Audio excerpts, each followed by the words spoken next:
रुक्मणी जी को अपनी प्रथम पटरानी के रूप में केवल ये गुण देख करके ठाकुर जी ने स्वीकार किया। एक पति अपनी गृहिणी को उसकी एजुकेशन देख करके ले, रूप देख करके ले, परिवार देख करके ले, सौंदर्य देख के ले, स्वभाव लेके, लेकिन जगत नियंता जगदाधार द्वारिकाधीश अपनी प्रमुख पटरानी के रूप में रुक्मणी जी को स्वीकार करते हैं केवल एक गुण देख करके कि उनके भीतर कथा सुनने के प्रति रति है। और यही बात प्रमाणित होती है रुक्मणी जी के पत्र से। एक अष्ट सखाओं का पद है, बहुत सुंदर पद है। आप सबको द्वारिकाधीश के सामने जाकर के वो पद गाने चाहिए जो हम यहां गाते हैं।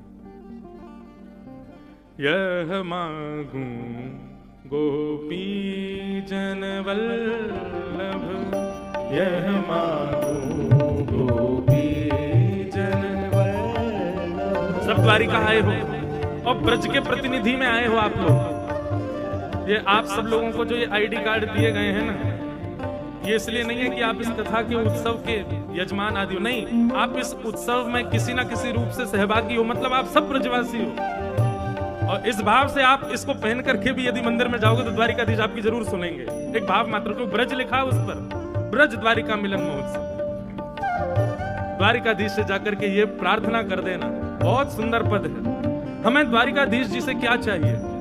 यह मांगू गोपी जन वल्लभ, यह मांगू गोपी जन वल्लभ।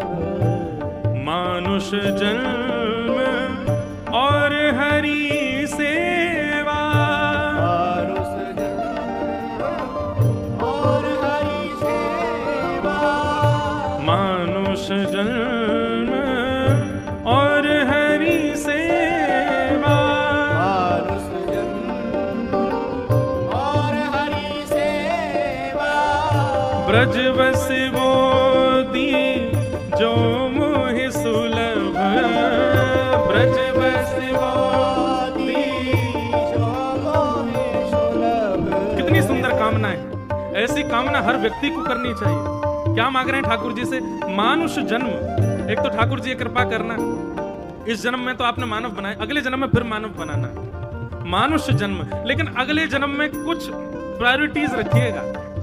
मानुष जन्म और हरि सेवा। दूसरी क्या है? बोले आपकी सेवा प्राप्त। मानुष जन्म और हरि सेवा। और तीसरा, ब्रज बसि बोधी जो मोहि सुलभ, ब्रज बसि बोधी जो।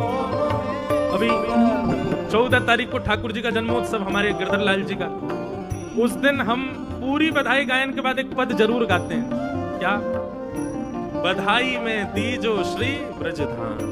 हे ठाकुर जी कृपा करना कि आपके इन उत्सवों की बधाई हमको केवल एक रूप में मिले। हमको वैकुंठ जाना है, साकेत जाना है, गोलोक धाम जाना है, लेकिन 7 दिन जाना है, बस कथा बता करके फिर वापस आ जाएंगे हम। 7 दिन के लिए वैकुंठ जाएंगे, कथा करके दोबारा वृंदावन ही आएंगे। हमको वृंदावन चाहिए ना, हमको वृंदावन नहीं छोड़ना। ये ब्रज सदा हमारे चित्त में बसा रहे। ब्रज बसि बोधी जो मोहि सुलभ, ब्रज बसि बोधी जो मोहि सुलभ। यह मांगू गोपी जन वल्लभ, यह मांगू गोपी जन वल्लभ, यह मांगू गोपी जन वल्लभ।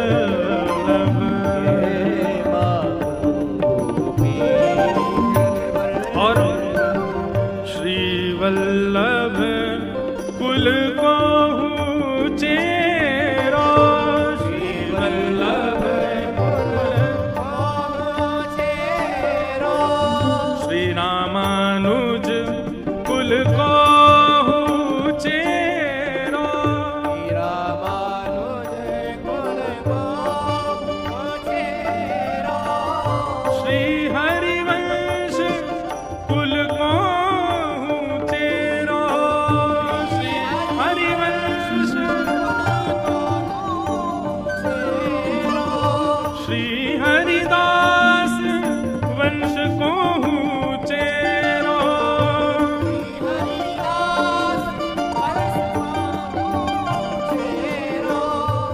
ब्रजवासिन को दास कहाऊं, ब्रजवासिन को दास कहाऊं, हे ब्रजवासिन को दास कहाऊं, ब्रजवासिन को दास कहाऊं, ओ यह मांगूं गोपी जनवल्लभ, यह मांगूं गोपी जनवल्लभ।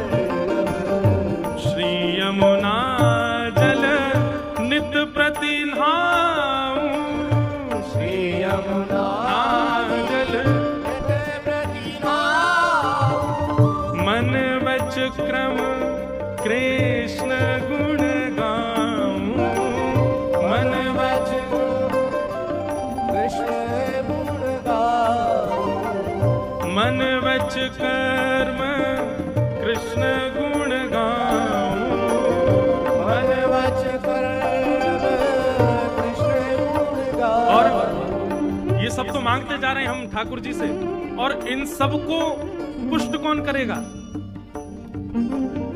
धन तो बहुत मिल गया, लेकिन लॉकर नहीं है तो छुपाओगे कहां? चोरी हो जाएगा। आपको ब्रज मिल गया, ब्रजवासियों की सेवा मिल गई, यमुना जी का स्नान मिल गया, ठाकुर जी की सेवा मिल गई, ये जितनी भी वस्तु हमने मांगी सब मिल गया, लेकिन लॉकर भी तो चाहिए। लॉकर क्या है? श्री भागवत श्रवण सुनू नित, श्री भागवत श्रवण सुनो, श्री भागवत श्रवण सुनू नित, और फिर इन तज हित कहीं अनत न जाऊं, इन तज हित कहीं अनत न जाऊं, परमानंद दास यह मांगत है,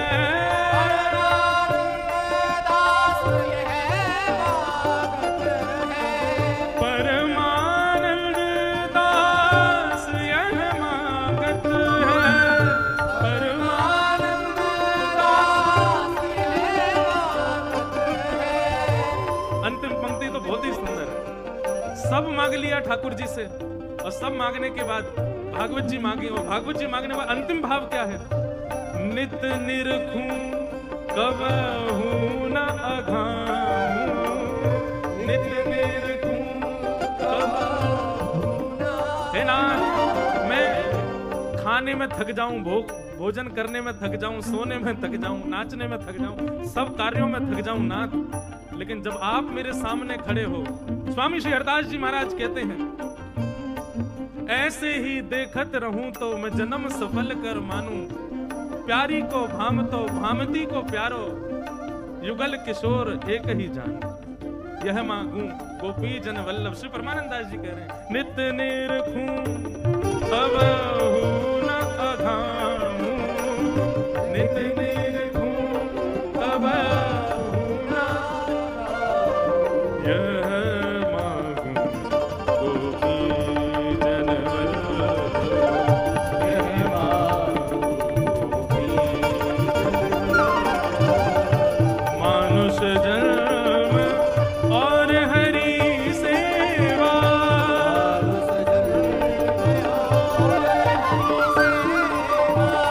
ब्रज बसि मोदी जो मोहे सुलभ, ब्रज बसि मोदी जो यह मांगूं गोपी जन वल्लभ,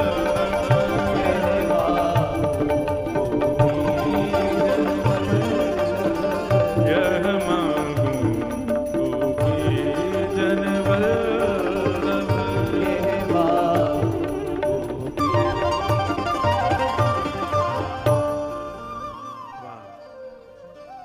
सब मांगा, पर सबसे अंत में भागवत जी को मांगा परमानंद दास जी ने। क्यों? क्योंकि वो जानते हैं कि ये सारी भक्तियां जीवन में आएंगी, पर इनको स्थिर तो जीवन में भागवत जी ही कर सकती हैं।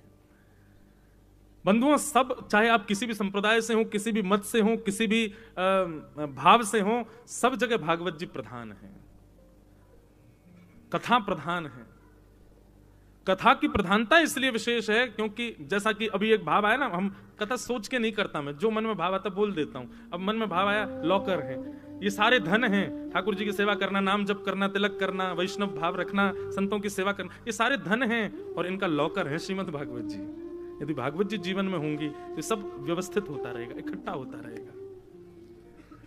इसलिए श्रवण भक्ति प्रथम भक्ति है और ये प्रथम भक्ति ठाकुर जी की कृपा के बिना नहीं आ सकती। आपके पास में नाम जप की सामर्थ्य गुरु कृपा से आ जाएगी, तीर्थ भ्रमण की सामर्थ्य गुरु कृपा से हो जाएगी, आप सुंदर सुंदर अनुष्ठान लक्ष्मी जी की कृपा से कर लोगे, आप गोमती सागर स्नान अपने किसी भी कृपा के भाव से कर लोगे, लेकिन कथा श्रवण की इच्छा तो द्वारिकाधीश की कृपा से ही हो सकता है।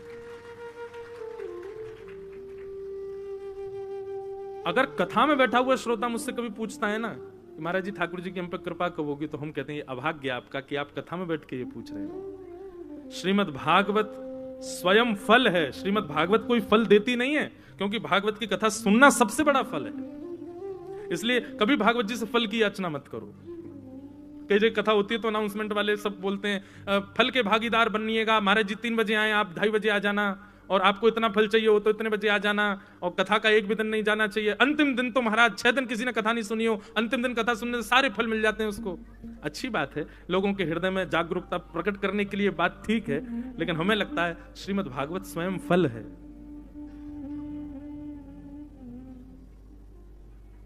रसमालयम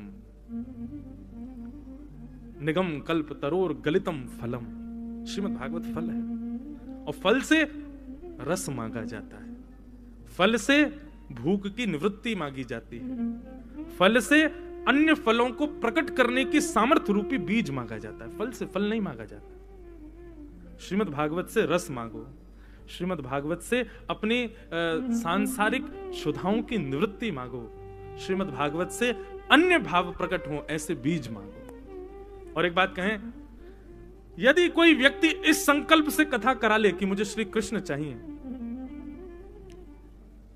इसी संकल्प से मेरे पितृ मुक्त हो, मेरे घर में सुख शांति, इस भाव से नहीं, इसलिए कथा का आयोजन करावे कि मुझे कृष्ण प्राप्त हो, आप कथा कराइए, कथा कराते ही, कथा सुनते ही श्री कृष्ण का अनुभव होगा। या तो स्वप्न में होगा, या अनुभव में होगा, या प्रत्यक्ष होगा, होगा जरूर। भागवत जी ही कृष्ण को प्रकट करती हैं। श्री कृष्ण द्वारिकाधीश भागवत जी से प्रकट होते हैं। इसलिए द्वारिका में विराजमान द्वारिकाधीश की जो श्री रुक्मिणी जी हैं, वो श्रवण भक्ति की आचार्य हैं। उन्होंने श्रवण भक्ति से ठाकुर जी को पाया। रुक्मिणी जी में और भी गुण होंगे, लेकिन ठाकुर जी को यही भाया। इसलिए यहां से ये बात सीख लीजिए कि अगर द्वारिकाधीश को प्रसन्न करना है, श्री कृष्ण को प्रिय करना है, प्रसन्न करना है, तो श्रवण भक्ति के आचार्य बनिए, श्रवण भक्ति में रति रखिए। और श्रवण भक्ति में रति कैसी होनी चाहिए? कथा सुनने का समय है, कथा लाइव सुन रहे हो या प्रत्यक्ष बैठ के सुन रहे हो, उस समय चाहे आपके करोड़ों काम आ जाएं, छोड़ो, पहले कथा को प्रधानता दो।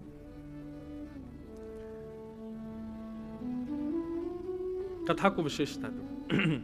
बंधुओं, ठाकुर जी के परम पद की कथा सबने सुनी है कि भगवत ठाकुर जी अपनी संपूर्ण लीला संवरण करके प्रभाषित क्षेत्र से भगवत धाम को प्रस्थान करते हैं। पर रुक्मिणी जी की किसी ने कथा सुनी है कि श्री रुक्मिणी जी कैसे प्रस्थान करती? भगवान जब अपनी लीला पूरी करके द्वारिका से प्रस्थान कर गए, उसके बाद अर्जुन के साथ भगवान की पटरानियां गईं, लेकिन रुक्मिणी जी उनमें नहीं थी। वज्रनाभ के साथ 16,100 भगवान की रानियां वृंदावन ब्रज चली गईं, रुक्मिणी जी उसमें नहीं। रुक्मिणी जी कहां है? बंधु, रुक्मिणी जी की भक्ति भी, हम लोग ठीक है ब्रजवासी हैं, हम हमारी श्री जी के आगे तो कोई हमें जमे ही ना है। लेकिन एक बात कहें, एक पद सुनाऊंगा मैं कल, सूरदास जी का पद है, मुझे पूरी पंक्ति याद नहीं है, आज ढूंढूंगा, अचानक थोड़ी भाव याद आए। उस पद में सूरदास जी रुक्मिणी जी और किशोरी जी के मिलन का भाव बताते हैं और बोले जब रुक्मिणी जी किशोरी जी से मिली ना, तो किशोरी जी से मिलते किशोरी जी के रूप में ही परिवर्तित हो गए। जब द्वारिका के कुरुक्षेत्र में मिलन जब हुआ, और भी कई जगह कथाओं में आता है कि मिलन हुआ, तो रुक्मणी जी जब किशोरी जी से मिली तो किशोरी जी से मिलते ही किशोरी जैसी कांति आ गई रुक्मणी जी में। और द्वारिका के लोगों को एवं ब्रजवासियों को भी ये पहचान कर पाना मुश्किल हो पा रहा था कि रुक्मणी जी कौन सी और हमारी श्री जी कौन सी, एकाकार रूप हो गया था। तो सूरदास जी का पद है, उस पद की पंक्ति मुझे बिल्कुल याद नहीं आ रही, पर उसका अर्थ ऐसा है कि दोनों मिली तो ऐसा लग रहा हो जैसे एक पिता की दो पुत्रियां मिल रही हों। दोनों के नैन नक्श मिल रहे हैं, दोनों के नेत्र मिल रहे हैं, दोनों के रंग मिल रहे हैं, दोनों के स्वभाव मिल रहे हैं।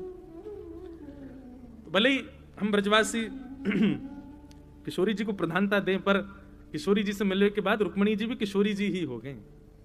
ठाकुर जी की नित्य सेवा में रहती हैं, ठाकुर जी की नित्य सेवा करती हैं, ठाकुर जी के नित्य भावों का विचार करती हैं। ये रुक्मणी जी की सामर्थ्य नहीं, किशोरी जी की कृपा है रुक्मणी जी पर। तो रुक्मणी जी के परम पद भगवत धाम लीला संवरण की कथा कैसी है, बहुत ध्यान से सुनिएगा।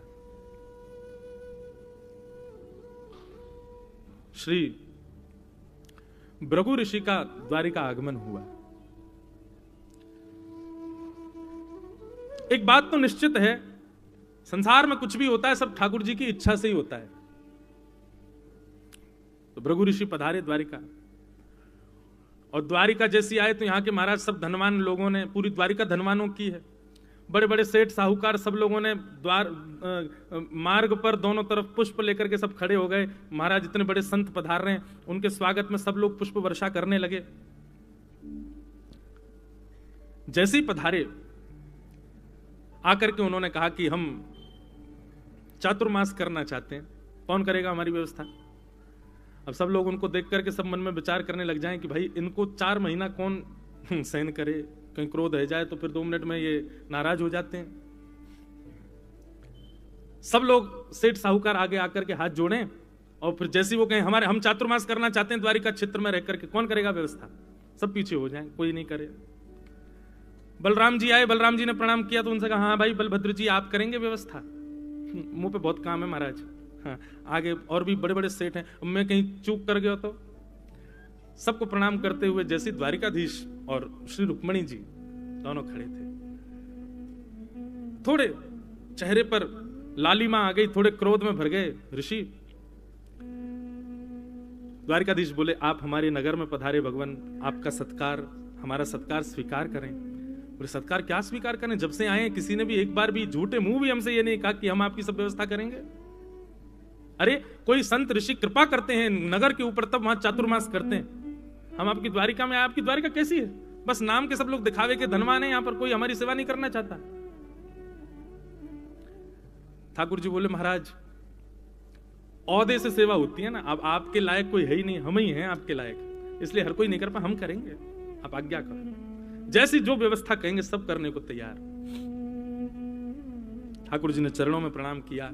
और रुक्मणी जी का एक स्वभाव है बंधुओं, जहां ठाकुर जी की रजामंदी वहां रुक्मणी जी की रजामंदी, कभी मना नहीं करती। ठाकुर जी ने स्वीकार किया हम आपकी सब व्यवस्था करेंगे, आप पधारो। और श्री भृगु ऋषि पधारे, विराजमान हो गए। ठाकुर जी से कहा हम आपके पूरे नगर का भ्रमण करना चाहते हैं। बोला हाँ हाँ महाराज आइए पधारिए, सुंदर सुंदर रथ खड़े कर दिए बाहर। बोले विराज जाओ, आपको जो प्रिय लगे उसमें विराजमान होकर के आप चलो। बोले अब आप हमारे यजमान हो, आप हमारे सर्व व्यवस्थाओं के नियोजन करता हो, और हम रथ में साधारण घोड़े वाले रथ में बैठ करके जाएं, इसमें हमारी रुचि नहीं है। भगवान बोले आज्ञा करें तो फिर क्या व्यवस्था करूं मैं। बोले आप और आपकी गृहिणी दोनों युगल यजमान हैं हमारे, ऐसा कोई साधन मंगाओ जिसको आप दोनों उठाओ और हम उसमें बैठे, तब हमको नगर में घुमाना। सब लोग देख करके चौंक गए, बोले ये कैसी इनकी इच्छा। ठाकुर जी से कह रहे हैं ऐसा कोई साधन मंगाओ कि आप उठाओ और रुक्मणी जी भी उठाएं। अच्छा ठाकुर जी को अकेले कह देते तो बात समझ भी आती, रुक्मणी जी भी। बलराम जी महाराज तो बोले कहा है मेरे हलमुसल बताइयो, मैं अभी बताऊंगा बाबा है लाला ते कह दी बात ठीक समझ में आवे, मुंह ते कह दे तो हमारी बहुरानी। ठाकुर जी ने सबको नेत्र दिखा, बोले नहीं सब शांत हो जाओ, जो आज्ञा करेंगे सब करना है। अच्छा एक और बात, आज्ञा के पालन में यदि जरा भी कोई विलंब करे तो उनको क्रोध आ जाता, वो तो सीधे कमंडल हाथ में लेके जली लेने को, श्राप देने को हो जाते। ठाकुर जी ने एक ऐसा रथ मंगाया जिसमें जहां घोड़े लगाए जाते हैं वहां घोड़े की जगह कोई मानव खड़ा होकर के और फिर उसको खींचे, और उस रथ में ऋषि को विराजमान करके श्री रुक्मणी जी और ठाकुर जी दोनों रथ को खींच रहे हैं और पूरी द्वारिका का भ्रमण करा रहे हैं। ऋषि के मन में बार बार भाव आ रहा है कि मैं ठीक नहीं कर रहा हूं, लेकिन ये सब करवा ठाकुर जी रहे हैं उनसे। नेत्रों में आंसू आते हैं तो पहुंच लेते हैं, पहुंच करके फिर अपने आप को संभाल लेते हैं। द्वारिका के सब लोग जहां जहां से रथ निकले तहां तहां के लोगों के नेत्र सजल हो जाएं। हमारे द्वारिकाधीश कैसे सेवा कर रहे हैं। सब जगह रथ को घुमा करके लाए, और ठाकुर जी को देख करके तो फिर भी लोग एक बार को समझ जाएं, पर रुक्मणी जी को देख करके तो कोई नहीं समझ पाया। भ्रमण करते हुए वापस लौट करके आए, आकर के कहा, आहा आनंद आ गया, आपकी द्वारिका नगरी पूरी देख करके बहुत सुख मिला, चलो अब हमको प्रसादी पवाओ। और प्रसादी भी रुक्मणी जी के हाथ की बनी होनी चाहिए। रुक्मणी जी ने सुंदर प्रसादी बनाई, प्रसादी बना करके महाराज पधरा दी। ऋषि पाने लगे। पाने के पश्चात ठाकुर जी सन्मुख बैठे थे, परोसवाई कर रहे थे। बोले भगवान कोई आज्ञा हो तो आप कृपा करें। ऋषि ने आज्ञा की। बोले जितना उच्छिष्ट इसमें बचा है ना, आप इस सब का अपने ऊपर लेप लगा लीजिए, अपने सिक से लेकर के चरण कमल तक सब में इसका लेप लगा लो। अरे भाई, कोई ऋषि घर आता है, संत घर आते हैं, उनका शीत प्रसादी पाई जाती है, थोड़ा बहुत वो अगर अपने पात्र में छोड़ दें तो सब लोग प्रसाद के रूप में स्वीकार करते हैं, पर ऐसा तो कोई नहीं करता कि लो इस सबके सबसे स्नान कर लो। लेकिन उन्होंने आज्ञा कर दी, बोले कि आप इस सबसे स्नान कर लीजिए, अपने पूरे अंग पर इसका लेप लगा लीजिए। द्वारिकाधीश ने एक क्षण भी विचार नहीं किया। रुक्मणी जी खड़ी, सत्यभामा खड़ी, जामवती खड़ी, बलराम जी तो बहुत देर से हलमुसली ढूंढ रहे हैं अपने। ठाकुर जी ने दुबकवा के धरवा दिए, बोले इनको धर दो भीतर, कहीं से ले आएंगे नहीं तो ये। ठाकुर जी ने तुरंत वो पात्र जो सुंदर थे सामने, उनमें से जो जो सामग्री थी लेकर के अपने अंग प्रत्यंगों पर उसको लगाना प्रारंभ कर दिया, विचार नहीं किया। संपूर्ण अंग पर उच्छिष्ट शीत प्रसादी के रूप में जो जो सामग्री थी सबको ठाकुर जी ने अपने तन पर लेप कर लिया, बिल्कुल विचार नहीं किया। भृगु ऋषि मन ही मन कह रहे हैं, बोले भगवान ये सब क्या करवा रहे हो आप मुझसे। ठाकुर जी बोले बस चुपचाप करते जाओ जो हम करवा रहे हैं, बिल्कुल चिंता मत करो। रुक्मणी जी इतने में कोई सामग्री लेकर के आई, सामग्री लेकर के आई तो देखा ठाकुर जी क्या कर रहे हैं, सारी सामग्री ले लेकर के और अपने अंग पर, मुख पर, हाथों पर ऐसे इस प्रकार सब जगह लगा रहे हैं। और कहते हैं कि उससे प्रसन्न होकर के ऋषि ने आशीर्वाद दिया कि आपका संपूर्ण अंग वज्र का हो जाएगा ठाकुर जी। लेकिन ठाकुर जी ने अपने चरण के तलवे में कोई शीत प्रसादी का लेपन नहीं किया। तो ऋषि ने कहा भी कि आपने सर्वांगीण अंग पर लगाया, तलवे क्यों छोड़ दिए। तो ठाकुर जी कहते हैं किसी संत की शीत प्रसादी को मैं अपने चरणों में थोड़ी लूंगा, मेरे चरण थोड़ी उसका स्पर्श करेंगे। मेरे सिर पर धारण हो, मेरे मुख पर धारण हो, अंग प्रत्यंगों पर धारण हो, पर आपकी शीत प्रसादी उसको मैं अपने चरण के तलवे तले थोड़ी कुछ लूंगा।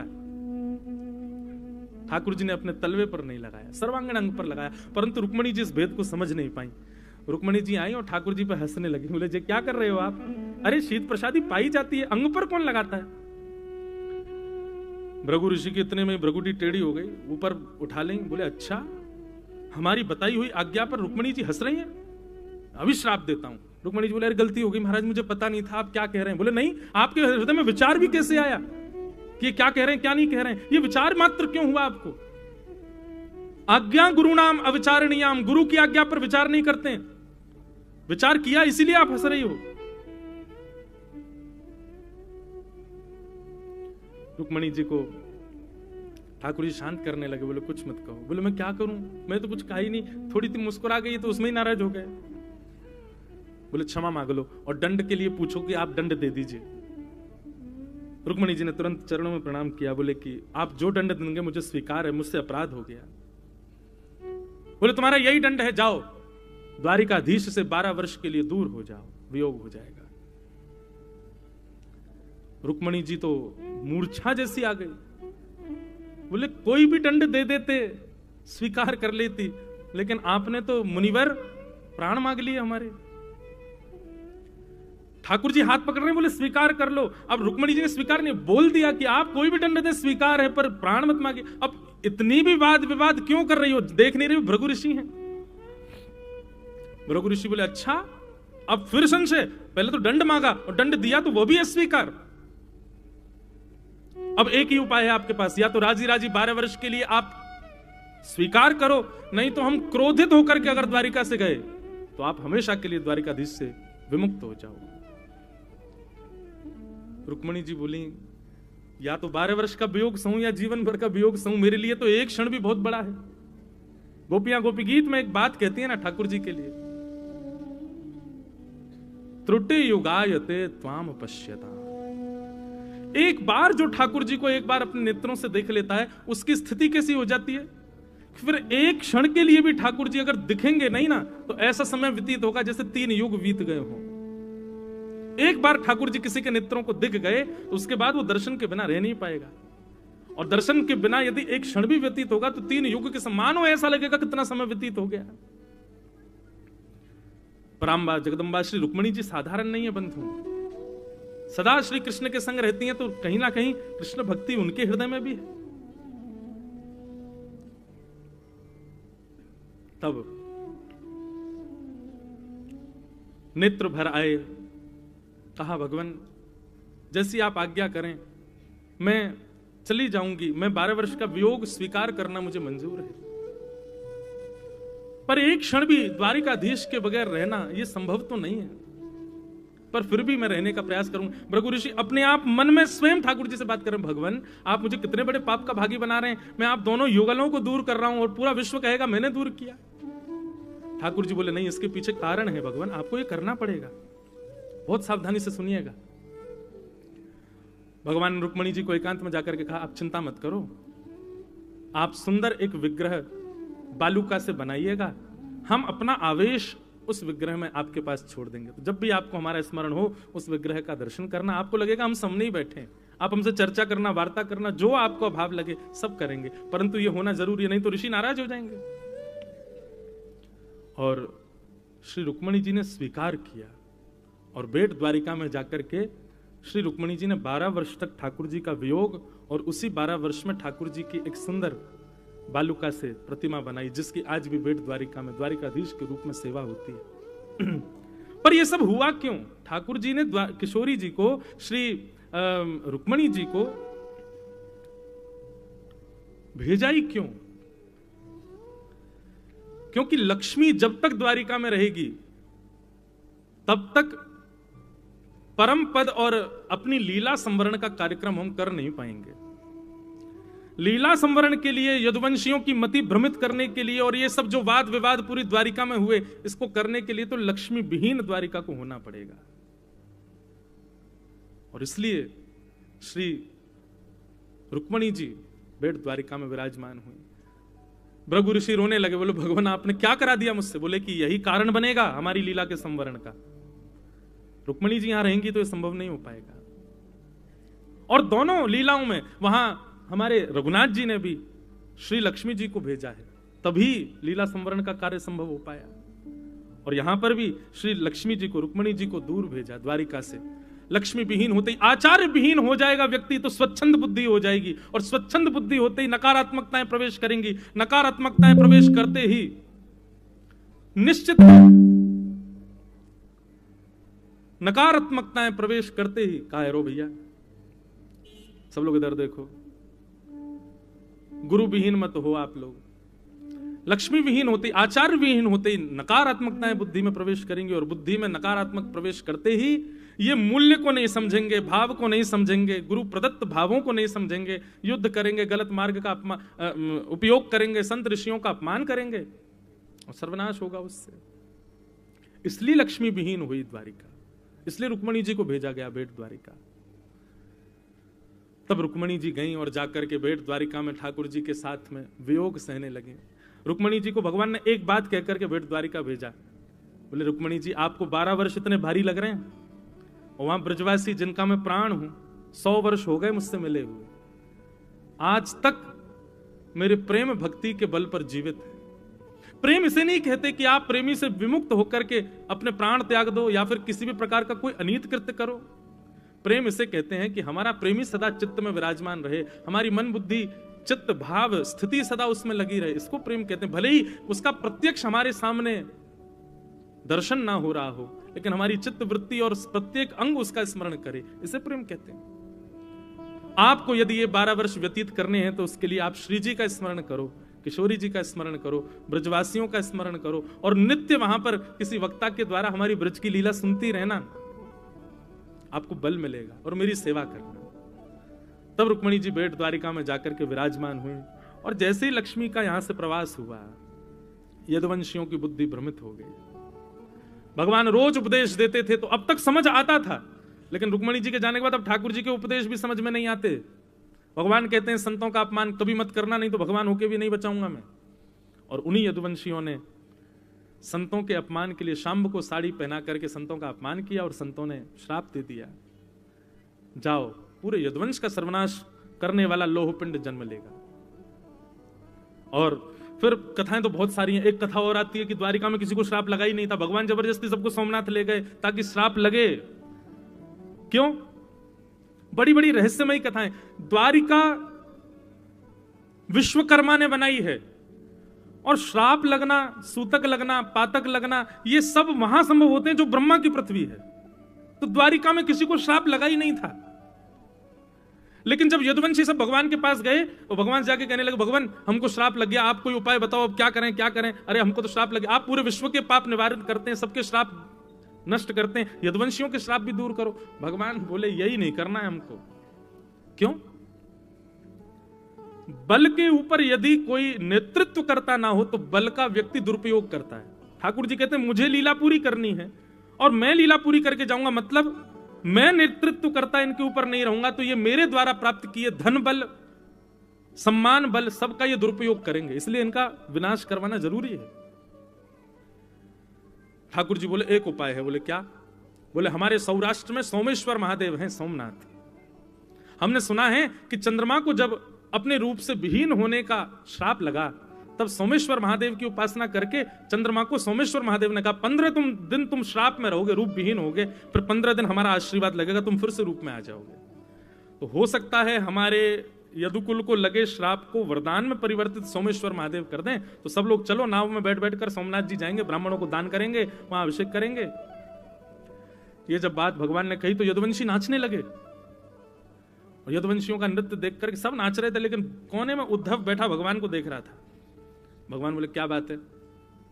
उद्धव पास आके बोले मैं ये विचार कर रहा हूं कि आप कितने चतुर हो ठाकुर जी, आप बहुत चतुर हो। भगवान बोले क्यों? बोले आपकी ये पृथ्वी विश्वकर्मा ने बनाई है, द्वारिका नगरी समुद्र के बीच में, और विश्वकर्मा की बनाई हुई इस नगरी में किसी को श्राप नहीं लगता, किसी को सूतक नहीं लगते, किसी को पातक नहीं होता। ये हर प्रकार की स्थितियां जो होती हैं ये ब्रह्मा की बनाई पृथ्वी पर होती हैं। ये विश्वकर्मा की नगरी है द्वारिका, यहां किसी को श्राप लगा ही नहीं। आप जबरदस्ती नाव में बैठा के सोमनाथ ले जा रहे हो, वहां पैर रखते ही सबको श्राप लग जाएगा। भगवान ने तुरंत उद्धव का मुख बंद किया, कमरे में ले जाके बंद कर दिया। बोले चुपचाप बैठा रहे यहीं पे, तू बाहर आया तो तेरे को देख लूंगा मैं। उद्धव ने पूछा नाथ आप कर क्यों रहे? बोले ये जरूरी है, इसी के लिए रुक्मणी जी गई हैं और इसी के लिए मैं सबको लेके जाऊं। और भगवान सबको नाव में बैठा करके सबको लगने लगा कि हम तो श्राप विहीन हो जाएंगे। नहीं, जैसे ही सोमनाथ की पृथ्वी पर पहुंचे, ब्रह्मा की द्वारा बनाई हुई पृथ्वी पर जाती जैसे ही यदुवंशियों ने पैर रखे, सबको श्राप लग गया। वहां भगवान ने दान पुण्य आदि सब करवाया। बोले चलो जाते जाते दान कर चलो। सबको लगने लगा अब तो हम श्राप से बच जाएंगे, लेकिन आते ही सबकी बुद्धि भ्रमित हो गई और आपस में लड़ते झगड़ते एर का नाम की उस कुशा को एक दूसरे पर फेंकते हुए यदुवंशियों ने अपने यदुकुल का सर्वनाश किया। बलराम जी भी प्रस्थान कर गए, ठाकुर जी भी भागवत धर्म का निरूपण करते हुए भगवत धाम तिरोधाय प्रविष्टोयम श्रीमद भागवतारणवम, भगवान भी एक ज्योति रूप धारण करके जैसे ही प्रस्थान किए, ये खबर मिली श्री रुक्मणी जी को। और संपूर्ण यदुवंश के विनाश की खबर जब रुक्मणी जी को प्राप्त हुई, बाकी सब तो सुनकर के रुदन की स्थिति में आए, बाकी सब तो सुनकर के मूर्छा की स्थिति में आए, पर रुक्मणी जी उस समय द्वारिकाधीश की सेवा कर रही थी, श्रृंगार आरती कर रही थी। जैसे ही ये प्रसंग जाकर के सुनाया कि द्वारिकाधीश अपनी संपूर्ण लीला पूरी करके अपने धाम को प्रस्थान कर गए, रुक्मणी जी ने आरती जी को व्यवस्थित किया, द्वारिकाधीश को देख करके प्रसन्न मुद्रा में आई और प्रसन्न मुद्रा में द्वारिकाधीश का दर्शन करने लगी। चतुर्भुज रूप द्वारिकाधीश वे द्वारिका के उस स्वरूप में से प्रत्यक्ष प्रकट हो गए और रुक्मणी जी को अपने हृदय से लगा करके उसी मूर्ति में अवस्थित हो गए। इस प्रकार श्री रुक्मणी जी महाराज, रुक्मणी जी का प्रस्थान।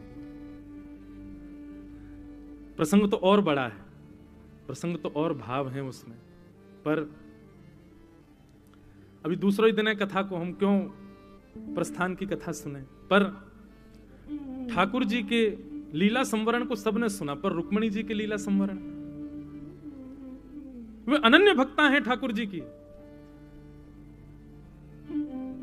हम तो ये कहेंगे भैया जितने भी यहां पर ब्रज के उपासक आए हो, वे उपासक भी कृष्ण भक्ति प्राप्ति के लिए श्री जी के चरणों में प्रणाम करते हो, पर श्री जी के चरणों की प्राप्ति यदि करनी हो तो द्वारिका में श्री रुक्मणी जी को प्रणाम करना। श्री रुक्मणी जी श्री जी की भक्ति प्रदान करेंगी निश्चित ही। वे आचार्य हैं, भक्ति में कोई हमसे त्रुटि ना हो उसका पूर्ण ध्यान आचार्य रखते हैं। आचार्य स्वरूप में श्री लक्ष्मी जी रुक्मणी रूप में विराजमान है। ऐसी रुक्मणी जी अपने पत्र का प्रारंभ एक भक्त हूं मैं इस भाव से करती हैं, और भक्त की प्रथम पहचान श्रवण भक्ति, प्रथम भक्ति। इसलिए रुक्मणी जी कहती हैं कि श्रुत्वा गुणान भुवन सुंदर शृण्वतांते निर्विश्य कर्ण विवरे हरतोंगतापम रूपम दृशाम दृशिमताम अखिलार्थ लाभम त्वयि अच्युता विशति चित्रम पत्रपम में। अपनी प्रथम भक्ति में श्री रुक्मणी जी श्रवण भक्ति की आचार्य हैं। वे भक्त हैं, वे एक राजकन्या में राजपुत्री हैं, लक्ष्मी के स्वरूप में हैं। इन सब भावों को प्रथम व्यक्त नहीं किया श्री रुक्मणी जी ने। वे भक्त हैं और भक्त का प्रथम श्रृंगार श्रवण भक्ति है, इसलिए श्रवण भक्ति से अपनी स्तुति को आच्छादित किया श्री रुक्मणी जी ने। और ठाकुर जी ने एक श्लोक सुनते ही रुक्मणी जी को स्वीकार किया। तो नवदा भक्ति में प्रथम भक्ति श्रवणम, श्रवण भक्ति, ठाकुर जी की कथा के प्रति श्रवण, ठाकुर जी की लीलाओं का श्रवण। और श्रवण के द्वारा क्या करना चाहिए बंधु? मानस में श्रवण के बताए हुए भाव अवस्थित हों। जो लीला सुनाई जाए, जो भाव बताए जाए, वो मानस में तुरंत प्रकट हों, ऐसा भाव। केवल श्रवण तक सीमित ना रहे। जैसे औषधि सेवन करने पर बीमारी दूर हो जाती है, क्यों? औषधि जाकर के शरीर को लग रही है। ठीक वैसे ही श्रवण भक्ति आपके जीवनचर्या में दृष्टिगोचर होनी चाहिए। श्रवण भक्ति आपकी दिखनी चाहिए कि हां ये श्रवण भक्ति करी है, ऐसा आपके व्यवहार में, आचार में, स्वभाव में दिखना चाहिए। तब आपका कथा सुनना सार्थक है। और एक बात और बताएं बंधुओं, किसी किसी की श्रवण में ज्यादा रुचि नहीं बन पाती, लेकिन फिर भी वे चाहते हैं कि रुचि बने। तो प्रयास करो कि जितनी देर श्रवण करते हो, जितना समझ में आता है, उतना आप अपने जीवन में लाना प्रारंभ करो, तो राम कृपा होगी और श्रवण भक्ति अन्य रूप से प्राप्त होगी, अधिक रूप से प्राप्त होगी। तो प्रथम भक्ति श्रवण भक्ति। और श्रवण भक्ति के आचार्य श्री नाभा गोस्वामी जी भक्तमाल में बताते हैं, कौन है कि श्रवण रसिक कहीं सुने ना परीक्षित से, कैसे? पानहु करत लागी कोटि गुण प्यास है। श्री नाभाजी महाराज भक्तमाल जी में वर्णन करते हैं श्रवण भक्ति का आचार्य कौन? भागवत के श्रोता श्री परीक्षित जी महाराज। परीक्षित जी की श्रवण भक्ति कैसी है? पान हूं करत लागी कोटि गुण प्यास है। एक तो होता है कि आप पानी पियो और प्यास बुझे, कभी ऐसा सुना पानी पियो और प्यास बढ़े?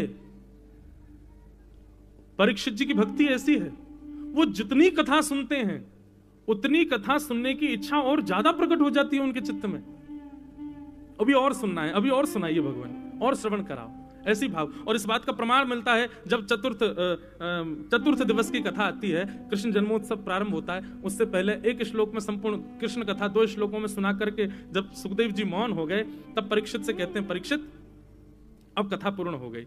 यही कृष्ण लीला है, गोकुल में, मथुरा में जन्म लिया, गोकुल में ये लीला, वृंदावन में ये लीला, सब लीलाएं समेट करके सुना दी। तब परीक्षित जी क्या कहते हैं, भगवान आपने इतने सारे राजाओं की कथा मुझे विस्तार से सुनाई, मैंने सब सुनी, पर जिनकी कथा सुनने के लिए मैं अपनी भूख को जीत करके बैठा हूं, जलपान को जीत करके बैठा हूं, अपने आसन को जीत के 24 घंटे अनवरत 4 दिन बैठा हूं, उनकी कथा आप 2 श्लोकों में सुनाइए मत भगवान। उनकी कथा तो विस्तार से सुनाओ। कथितो वंश विस्तारो भवता सोम सूर्ययो राज्ञाम चोभय वंशानाम चरितम परमाद्भुतम।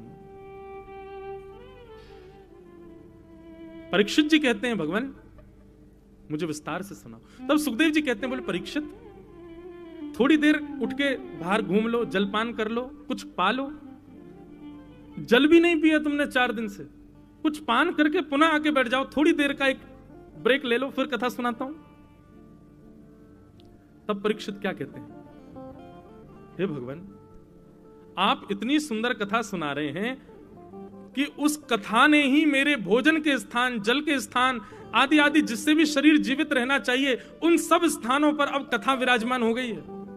सामान्य संसार के व्यक्ति को जीवित रहने के लिए जल की आवश्यकता, अन्न की आवश्यकता हो सकती है, वायु की आवश्यकता हो सकती है, पर इस समय मेरी स्थिति ऐसी है कि यदि मुझे जीवित रहना है तो मुझे कथा सुनानी पड़ेगी आपको। नहीं तो जैसे जल बिन मछली, अन्न बिन मानव, वैसी स्थिति मेरी हो जाएगी। जैसे जल प्यास बुझाता है, भोजन भूख मिटाता है, वैसे ही मेरी हर स्थिति को श्रीमद् भागवत जी पूर्ण कर रही हैं। इसलिए भगवान मैं आपसे प्रार्थना करता हूं कि मुझे भोजन की भूख नहीं है, मुझे पानी की प्यास नहीं है। पिबंतम त्वम मुखाम भोज च्युतम हरि कथामृतम। ऐसी सुंदर आप कथा सुना रहे हैं, इसके आगे मुझे सांसारिक व्यंजनों की इच्छा नहीं है भगवान। आप कृपा करके विस्तार से मुझे सुनाइए। तब श्री नाभा गोस्वामी जी कहते हैं, बोले भैया ये है श्रवण रसिक, श्रवण भक्ति का आचार्य। कैसी भक्ति है? बोले पान हूं करत लागी कोटि गुण प्यास। हमारी भक्ति है ऐसी, हमारी श्रवण भक्ति में इतनी सामर्थ्य है। ठीक है कथा 4 घंटे की जगह 5 घंटे की हो जाए चलेगा, 5 की जगह कहीं 6 घंटे की हो जाए तो भी चल जाएगा, लेकिन 10-12 घंटा की कथा हो जाए तो क्या होगा? नहीं चल पाएगा। और एक बात बताऊं, आजकल स्थिति ऐसी नहीं है कि आपको भूख लगेगी, आपको प्यास लगेगी, आपको उठ के भोजन पाना ना। आजकल स्थिति ऐसी है, थोड़ी देर बाहर जाके फोन ही चलाया है अपना। आजकल भोजन पानी के बिना रहा जा सकता, उसके बिना नहीं रह पाते। जिस समय ऐसी स्थिति आ जाए कि कथा पूर्ण होने पर मन में भाव आए क्यों पूर्ण हो गए, तब समझो कि अब श्रवण भक्ति जीवन में आई है, और वही भक्ति का प्रथम प्रकार श्रवण भक्ति है। इसलिए भक्ति के नवदा भक्ति में सबसे पहली श्रवण भक्ति। और श्रवण भक्ति को यदि आप जीवन में प्रारंभ करना चाहते हो तो भगवत कृपा आपको प्राप्त करनी पड़ेगी। भगवत कृपा यदि आप प्रारंभ करना चाहते हो तो श्री गुरु चरण सरोज रज, गुरुजनों के बिना महत्पाद रजोभिषेकम। पूरा लिंक ज्वाइन कीजिए। कथा में रति बढ़ाना चाहते हो तो राम जी की कृपा से होगा, राम जी की कृपा प्राप्त करना चाहते हो तो उसके लिए वैष्णव संत जन और भक्त वृंदों को प्रणाम करना पड़ेगा, उनके चरणों में नतमस्तक होना पड़ेगा, तभी वह संभव हो पाएगा, नहीं तो वह संभव नहीं। सूरदास जी कहते हैं, सूरदास जी से किसी ने कहा आपके पास नेत्र तो है नहीं। हे सूरदास जी आपके पास नेत्र नहीं है, पर आपने इतनी सुंदर सुंदर लीलाओं का वर्णन और इतनी सुंदर लीलाओं पर पद गाए जिनको कोई सामान्य व्यक्ति भी नहीं कर सकता। इसके पीछे आपके पास ये कृपा कैसे प्राप्त हुई? किसकी कृपा के बल से आपने ठाकुर जी की इतनी लीलाओं का दर्शन किया?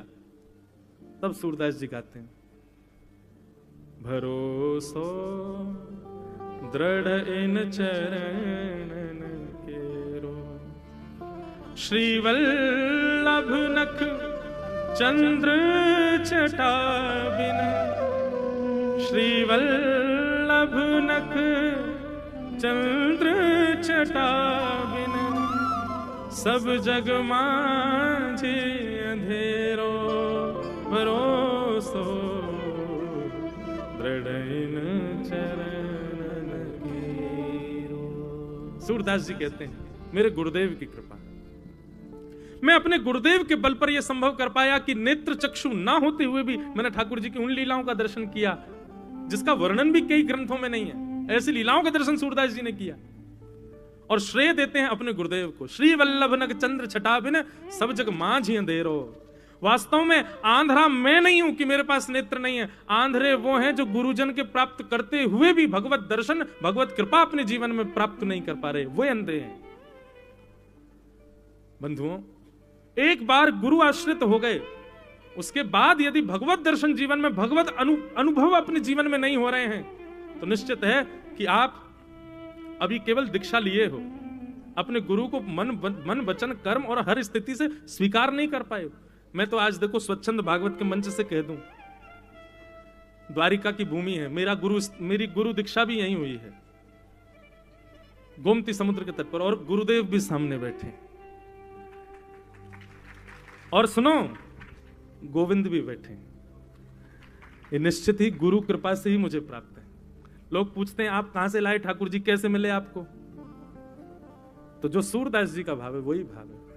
श्री वल्लभ नख चंद्र छटा बिन सब जग माही अंधेरो। और सूरदास जी क्या कहते हैं दूसरी पंक्ति में, कहते हैं साधन और ना ही या कली में।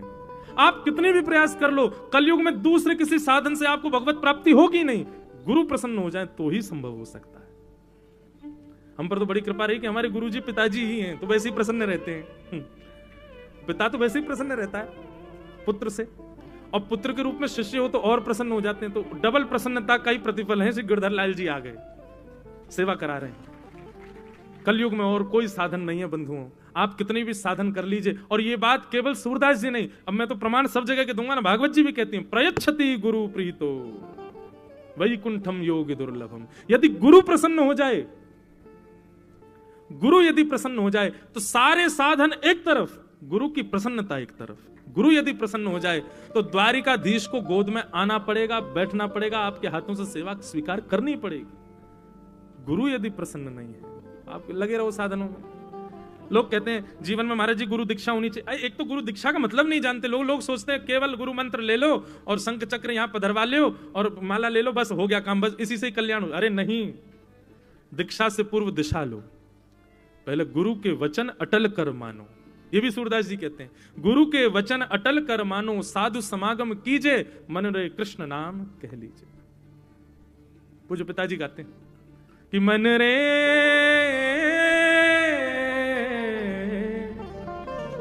कृष्ण नाम कह लीजे,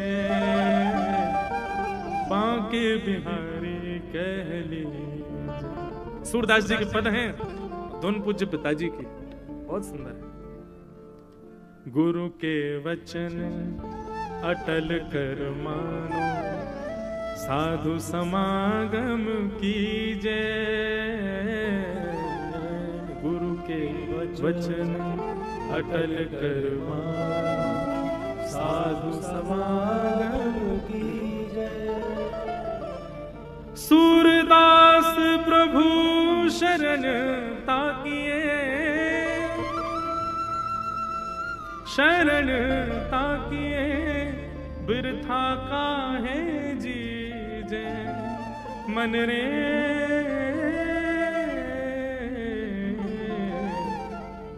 कृष्ण नाम कह लीजे, बांके बिहारी कह लीजे। बिना महत्पाद रजोभिषेकम, रघुगण संवाद में जड़भरत जी कहते हैं कि बिना महत जनों की पाद रज, यानी कि उनके चरण कमलों की छत्र छाया और उनके मुख से कही गई वार्ताओं को जब तक आप जीवन में नहीं लाओगे तब तक कृपा नहीं होगी। हनुमान चालीसा में श्री तुलसीदास जी कहते हैं, श्री गुरु चरण सरोज रज निजमन मुकुर सुधार, वर्णो रघुवर विमल यश जोदायक फलचार। बिना गुरु के चरण रज के ये संभव नहीं है। श्रीमद् भागवत में सौनकादि ऋषि कहते हैं प्रयच्छति गुरु प्रीतो वैकुंठम योग दुर्लभम। और श्री सूरदास जी कहते हैं साधन और ना ही या कली में जासो होत निवेरो, दृढ़ इन चरणन केरो भरोसो। इसलिए भैया संत जन, गुरु जन, वैष्णव जन जितना हो सके इनको प्रणाम करो, इनको वंदन करो, और वंदन करके इनकी जो मुख की प्रसादी है ना, जो ये कहते हैं कथाओं में, अपने वचनों में, उनको जीवन में लाना प्रारंभ करो। गुरु की सबसे बड़ी प्रसन्नता इसी में ही है कि शिष्य उसके बताए हुए निर्देशों का पालन करे, और गुरु यदि उससे प्रसन्न हो जाए तो निश्चित है कि ठाकुर जी को प्रसन्न होना पड़ेगा। एक कथा सुनाते हैं, फिर वृंदावन रसामृत पद गाएंगे। श्री यामुनाचार्य जी हमारे रामानु संप्रदाय के एक आचार्य हुए। यामुनाचार्य जी श्री रंगनाथ भगवान का दर्शन करने के लिए गए और जाकर के रंगनाथ भगवान के आगे हाथ जोड़ करके खड़े हो गए, प्रार्थना करने लगे। रंगनाथ भगवान तो पौड़ा नाथ, पौड़े भय, उठे ही नहीं। यामुनाचार्य जी बोले, भगवान मैं यहां अपने आर्तों को गा रहा हूं और आप अभी लेटे हुए हो, आप अभी पड़े हो, आपको जरा भी दया नहीं आ रही मेरे ऊपर। और तब यामुनाचार्य जी ने अपने गुरुजनों का नाम गाना प्रारंभ किया उनके साथ। आपको पता है आपकी सेवा किसने की? इन्होंने की, इन्होंने की, इन्होंने की, आदि आदि अपने सब गुरुजनों का नाम गाया। बोले उनका मैं कृपा पात्र शिष्य हूं और आप मेरे सामने अभी भी पड़े हुए हो, मेरे आर्तों को सुनकर के आपको जरा भी कष्ट नहीं हो रहा?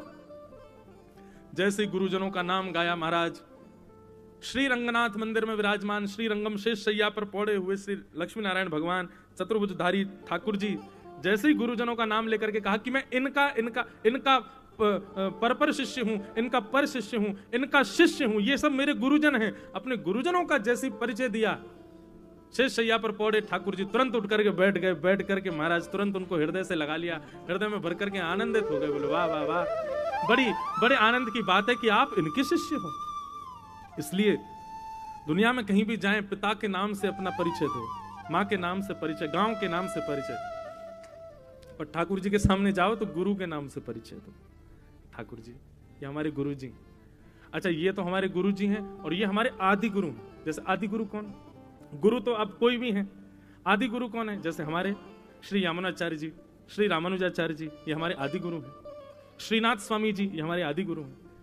आपके अलग अलग परंपराएं हैं, जैसे अभी के गुरु कोई भी हो, लेकिन आपके आदि गुरु श्री रामानंदाचार्य जी, अगर रामानंद संप्रदाय में। तो आप हरिदासी हो तो आज के गुरु का नाम, और फिर उसके बाद स्वामी श्री हरिदास जी महाराज। आप हरिवंशी हो तो श्री हितहरिवंश महाप्रभु। आप निम्बार्क संप्रदाय में हैं तो श्री निम्बार्काचार्य जी। ये सब आपके आदि गुरु हैं। जब भी ठाकुर जी के सामने जाओ, अपने गुरु मंत्र, गुरु का नाम और आदि गुरु का नाम, इन तीन भावों से ठाकुर जी को बताना चाहिए। तो गुरु की तो निश्चित है कि ठाकुर जी आपके इतनी योग्यता नहीं है, फिर भी आपके गुरुजनों का नाम सुन के कुछ तो कृपा करेंगे। ये गुरु बल है। आज ही करके देख लेना।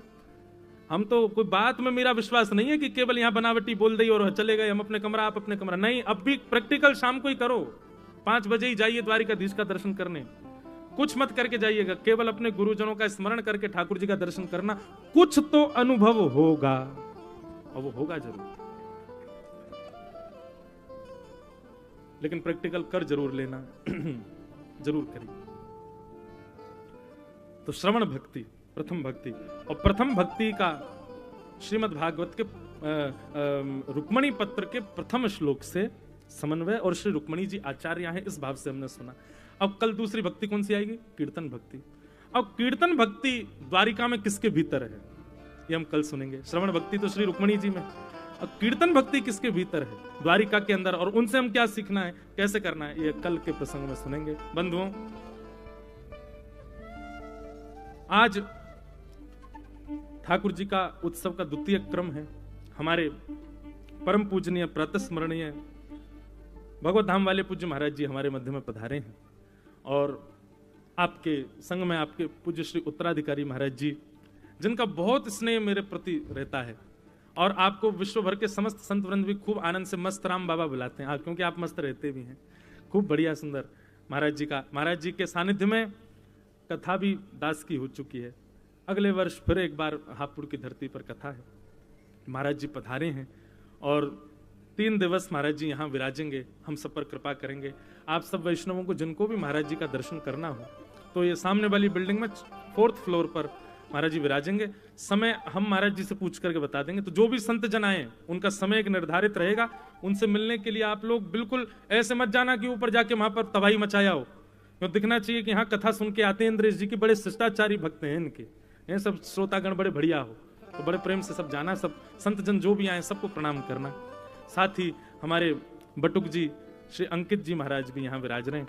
आप श्री बहुत सुंदर कथा कहते हैं, आपके भाव भी हम लोग शाम को आज उत्सव से पहले थोड़ा कुछ भाव श्रवण करेंगे महाराज जी का।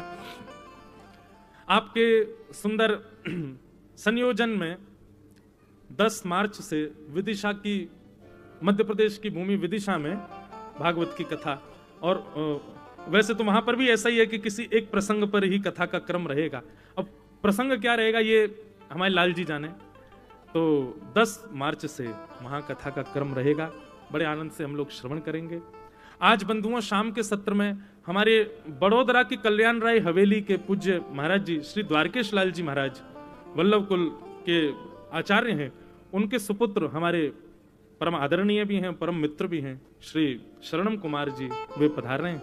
शाम को ठाकुर जी का मुखोल्लास वे भी करेंगे। कल 13 तारीख है। कल और भी महापुरुष जगह जगह से पधार रहे हैं और भी संत जन यहाँ पर आकर के हम आप सब लोगों को दर्शन प्रदान करेंगे।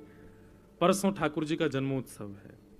परसों की बंधुओं एक चीज अभी से सुन लीजिए, सुबह 5 बजे ठाकुर जी की प्रभात फेरी होगी। पहले तो यहां से हम लोग कीर्तन करते हुए, हमारे वारकरी बालक और हिसार की कुछ मंडली आ रही है कीर्तन की, वे सब लोग मिलकर के हम आप सब लोग नाचते गाते हुए, नाम धुन कीर्तन करते हुए श्री गोमती सागर संगम तक जाएंगे। और वहां से जिनको द्वारिकाधीश जी के दर्शन को जाना हो वो दर्शन को चले जाना। वापस फिर यहां पर आप सब लोगों को 8 बजे तक एकत्रित होना है। 8 बजे श्री गिरधर लाल जी का अभिषेक, महाअभिषेक होगा। हमारे लाल जी का अभिषेक हर बार नहीं होता सर्दी की वजह से, पर यहाँ होगा। कल चित्रांग जी आदि सब पुजारी गण सब बोले नहीं यहाँ तो अभिषेक हम करेंगे, आप मना करोगे तो भी करेंगे। मैंने कहा हमें वहां लगा लाला सर्दी नहीं है जाए, जुकाम नहीं है जाए, सर्दी कारण। बोले नहीं द्वारिका में तो अभिषेक होगा। तो हमने कहा ठीक है। तो 8 बजे यही कुंज में ठाकुर जी बाहर वाली कुंज में विराजेंगे। आप सब लोग बाहर ही बैठ जाना। सुबह इतना बढ़िया मौसम रहता है कि अभी तो देखो गर्मी लगने, कल से यहाँ पंखे भी लग जाएंगे। आप लोग कैसे भी सुनो, बस कथा सुनो, गर्मी लगे चाहे सर्दी। तो सुबह 8 बजे वहां पर रहेगा क्रम, अभिषेक होगा। अभिषेक सबको प्राप्त होगी प्रसादी। फिर उसके बाद 10 बजे से कथा होगी। कथा के पश्चात फिर शाम को ठाकुर जी का मंगल उत्सव होगा। परसों हमारे मध्य में पूज्य श्री मलुकपीठ वाले पूज्य महाराज श्री पधारेंगे, साथ में पूज्य श्री राधा कृष्ण जी महाराज पधारेंगे। हमारे महाराज जी तो संग में विराजेंगे ही। हमारे पूज्य श्री बागेश्वर धाम सरकार भी परसों ही आ रहे हैं। हाँ, उनके लिए इतनी ताली क्यों बजी हैं? पर्चा बनाने नहीं आ रहे हैं वो कहीं यहाँ पे बैठ के को पर्चा बना दो हमारा, नहीं वे भी परसों आएंगे। कथा क्रम में थोड़ी देर विराज के फिर निकल जाएंगे। आगे उनका भी कहीं प्रवास है। और हमारे श्री वृंदावन से पुंडरीकाक्षाचार्य जी पधार रहे हैं और श्री पुंडरीक गोस्वामी जी, ये नाम एक से हैं पर अलग हैं। पुंडरीकाक्षाचार्य जी श्री वैष्णव संप्रदाय के एक बड़े सुंदर विद्वान हैं, वे भी वृंदावन से। और श्री पुंडरीक गोस्वामी जी हमारे राधा रमणीय गोस्वामी भागवत के बड़े अच्छे वक्ता, वे भी पधार रहे हैं। साथ में और कौन कौन आ रहे हैं? सब आ रहे हैं भैया। आप सबन को आप लोग बढ़िया आनंद कर रही हो, सब उनको खूब आनंद करेंगे, खूब आनंद से लाल जी के उत्सव में सुख लेंगे। आओ एक बार वृंदावन को प्रणाम करके कथा को विश्राम दें। श्यामा हृदय कमल सो प्रगट्यो, श्यामा हृदय कमल सो प्रगट्यो, श्यामा हृदय कमल सो प्रगट्यो, श्यामा हृदय कमल सो प्रगट्यो, श्याम हृदय तू वृंदावन प्यारो वृंदावन, ओ वृंदावन प्यारो वृंदावन, वृंदावन प्यारो वृंदावन, वृंदावन प्यारो वृंदावन। अभी कथा जैसे विश्राम होगी, आप सब लोग कहीं जाना नहीं, पर्दा लगेगा, व्यासपीठ अपने स्थान पर विराजेंगी और फिर लाल जी का राजभोग दर्शन और राजभोग आरती होगी। आरती करके ही सब लोग यहाँ से प्रस्थान करना है। भाव से गाओ, वृंदावन प्यारो वृंदावन, वृंदावन प्यारो वृंदावन, हे वृंदावन मेरो वृंदावन, वृंदावन मेरो वृंदावन, सब सुख सागर रूप उजागर रहे वृंदावन धाम, सब सुख सागर रूप उजागर रहे वृंदावन धाम, सब सुख सागर रूप उजागर रहे वृंदावन धाम, सब सुख सागर रूप उजागर रहे वृंदावन धाम।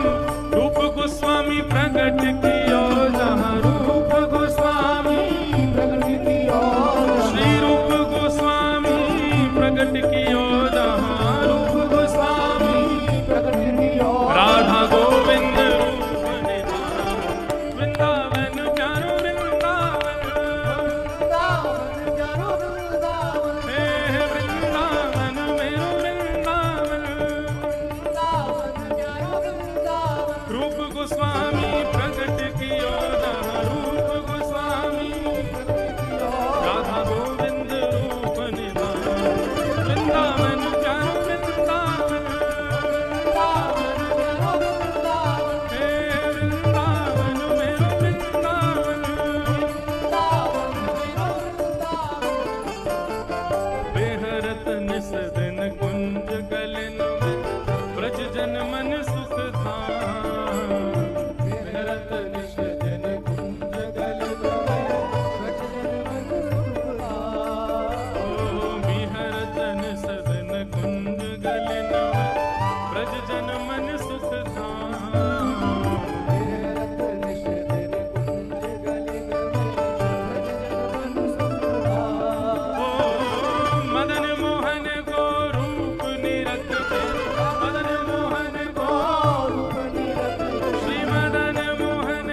मधुसूदन जिन कंठ लगायो, मधुसूदन जिन कंठ लगायो, श्री मधु पंडित जिन कंठ लगायो, मधु पंडित कंठ लगायो, कहाँ है रही जय जयकार,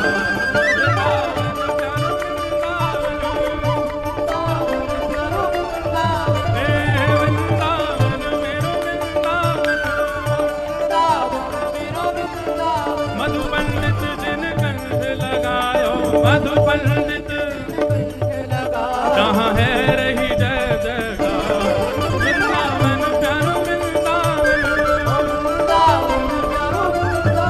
हे वृंदावन मेरो वृंदावन। गोपाल भट्ट की हृदय वेदना प्रगट्यो शालिग्राम, गोपाल भट्ट की हृदय वेदना प्रगट्यो शालिग्राम, श्री गोपाल भट्ट की हृदय वेदना प्रगट्यो शालिग्राम, गोपाल भट्ट की हृदय वेदना प्रगट्यो शालिग्राम। कौन? रूप सुधा को खान हमारो, रूप सुधा को खान हमारो, श्री रूप सुधा को खान हमारो, रूप सुधा को खान हमारो, प्यारो राधा रमण झूला, वृंदावन प्यारो वृंदावन, वृंदावन प्यारो वृंदावन, हे वृंदावन मेरो वृंदावन, वृंदावन मेरो वृंदावन। रूप सुधा को खान हमारो, रूप सुधा को खान हमारो, श्री राधा रमण झूला, वृंदावन प्यारो वृंदावन, वृंदावन प्यारो वृंदावन, हे वृंदावन मेरो वृंदावन, वृंदावन मेरो वृंदावन। आतुर है हरिवंश पुकारो, राधा राधा नाम, आतुर है हरिवंश पुकारो, राधा राधा नाम, हे आतुर है हरिवंश पुकारो, श्री राधा राधा नाम, आतुर है हरिवंश पुकारो, राधा राधा नाम। सघन कुंज यमुना तट आयो, सघन कुंज यमुना तट आयो, सघन कुंज यमुना तट आयो, सघन कुंज यमुना तट आयो, श्री राधा वल्लभ लाल, वृंदावन प्यारो वृंदावन, वृंदावन प्यारो वृंदावन, हे वृंदावन मेरो वृंदावन, वृंदावन मेरो वृंदावन। सघन कुंज यमुना तट आयो, सघन कुंज यमुना तट आयो, प्यारो राधा वल्लभ लाल, वृंदावन प्यारो वृंदावन, वृंदावन प्यारो वृंदावन, हे श्री वृंदावन मेरो वृंदावन, वृंदावन मेरो वृंदावन। देखो, आप लोगों को ऐसा आनंद में देख मेरा बहुत मन कर रहा है कि मैं यहाँ से कूद जाऊं नीचे और सबके संग, लेकिन शाम को आऊंगा मैं नीचे। पर अभी आप सब लोग जो लोग बैठे हो वो भी खड़े हो जाओ। काय को बैठे हो? किसका इंतजार? कोई लड्डू तो बटने वाले हैं नहीं। अरे द्वारिकाधीश के सुंदर नगरी में आए हैं, हम ब्रजवासी हैं।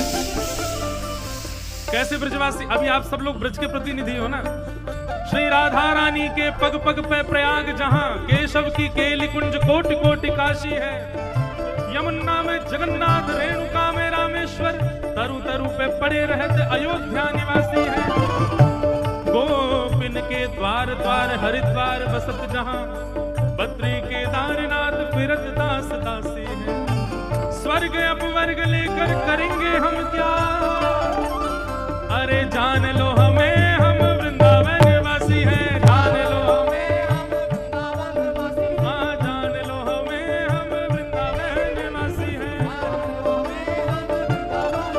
हे सघन कुंज यमुना तट आयो, सघन कुंज यमुना तट आयो, प्यारो राधा वल्लभ लाल, वृंदावन प्यारो वृंदावन, वृंदावन प्यारो वृंदावन, हे वृंदावन मेरो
चतुर्दश की सुंदर